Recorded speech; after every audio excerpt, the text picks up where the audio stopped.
Hi folks, it's the Florida Man here, bringing you good fortune and cheer. Specifically, today I have an after-action report for your consideration on a PlayDiplomacy game I played on the classic map.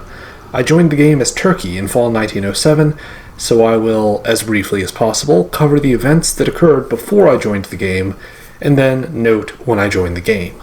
The game began auspiciously for Turkey.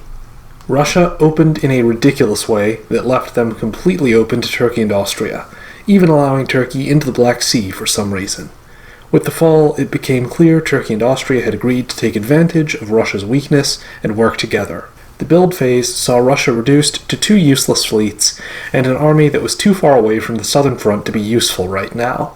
Turkey pulled off the seemingly impossible, getting 3 builds in 1901, which is not something I remember ever seeing in a game before.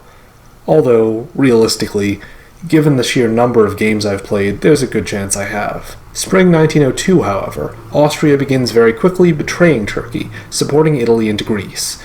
The fall sees Turkey forced to make all of his moves defensively, which results in Turkey neither gaining nor losing any ground. Elsewhere, England is attacking France, Germany is attacking France and sort of indecisively attacking Russia, and the build phase sees Turkey's situation changing for the worse, with Russia now equipped with 3 armies instead of 2 fleets and an army. Italy builds a new fleet as well, although it doesn't seem to be pointed at Turkey right now in particular, since it was built in Rome. Spring 1903 sees Russia closing in on retaking Sevastopol while Austria unsuccessfully attacks Turkey, and Turkey just barely holds their own. France continues to be besieged.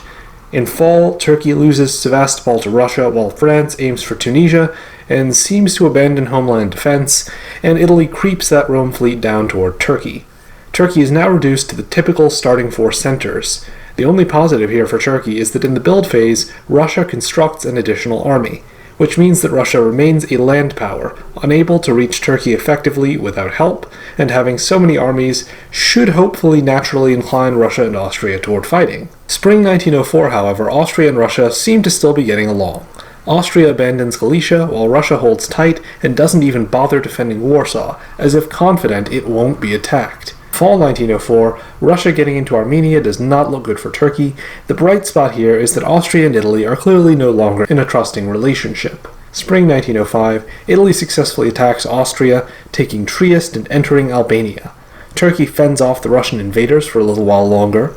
The collapse of France continues. Fall 1905, Turkey is again stuck making no progress and defending the same 4 centers that Turkey has been occupying for years. Russia is clearly considering joining the Italians in attacking Austria, though, which could change things up a bit. In spring 1906, there's a whole lot of chaos going on. Russia's attacking Austria, Austria is attacking Italy, Turkey is retaking Armenia from Russia, France walked into the Italian peninsula because Italy isn't entering orders, and England is repositioning to try to finish invading France. In the fall, the original Turkey finally stops entering orders, clearing the way for your Florida man to shortly get in there. Elsewhere, not much of interest is really happening. Austria fails to get anywhere, Russia backs off of Turkey a bit, France is staving off England's poorly thought-out attack plan. Interestingly, in the build phase, Germany constructs a fleet, which would, to me, seem to suggest a plan to turn on England. Spring 1907, England continues to successfully invade France. Germany and England are both still successfully fooling England into thinking Germany is not going to stab him, since the German fleets are currently going in Russia's direction. The East remains more or less static. In fall 1907, I join, and immediately attack both Austria and Russia.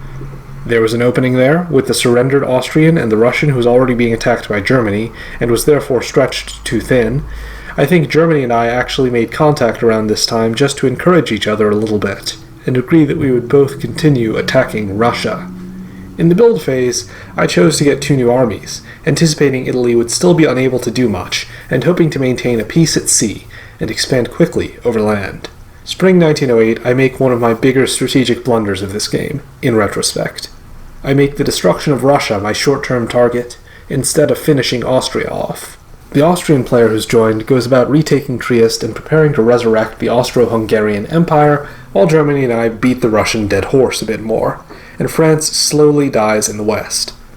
Fall 1908, I move defensively, assuming that Germany, Russia, and Austria might all attack me, either together or separately.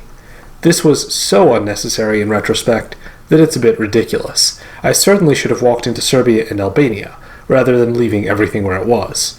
In the build phase, I get a new fleet, which is probably a good call. I'll need it if I'm going to get any Italian centers, and it will also provide leverage against Austria if I end up trying to crack that nut. Germany builds an army, showing he's not yet ready to stab England as far as I can see. England builds an army as well, which further enhances what could be seen as one of the most enviable positions on the map, if not the most enviable. The only problem with it is that he's right next to Germany. Spring 1909. Germany surprisingly does stab England, despite only having the 2 fleets. I admire the sheer boldness of taking a confident jaunt into the North Sea here. England, meanwhile, is trying to venture into the Mediterranean, which leaves them pretty much open on their island. Edinburgh can't be defended this year. At the same time, Austria and I agree to work together against Germany, and we move against the Germans in Russia. In fall 1909, I backstab Austria for Serbia, which was partly because I was greedy, and partly because Austria wimped out on taking any more significant action against Germany. Unfortunately, it resulted in a loss of position relative to Germany, and a loss of trust relative to Austria. Spring 1910, Austria and I continue fighting without either side making meaningful progress, while England and Germany continue fighting in a way that suggests that Germany will eventually win. England is also not recalling all the English units scattered around the map, which would be necessary to have a better chance against Germany. Fall 1910, Austria and I continue to skirmish meaninglessly, while Germany essentially clinches the victory against England, reducing England by about half, with some help from the French player. Spring 1911, I withdraw from Serbia to appease the now very concerned Austrian player and try to restore our alliance. Germany positions to try to advance further south against Austria, England and France scrap with each other while Germany eats their lunch. The whole situation is looking pretty bad. With the fall, I even convoy an army to Constantinople to further reassure Austria. Meanwhile, Germany has taken Marseille.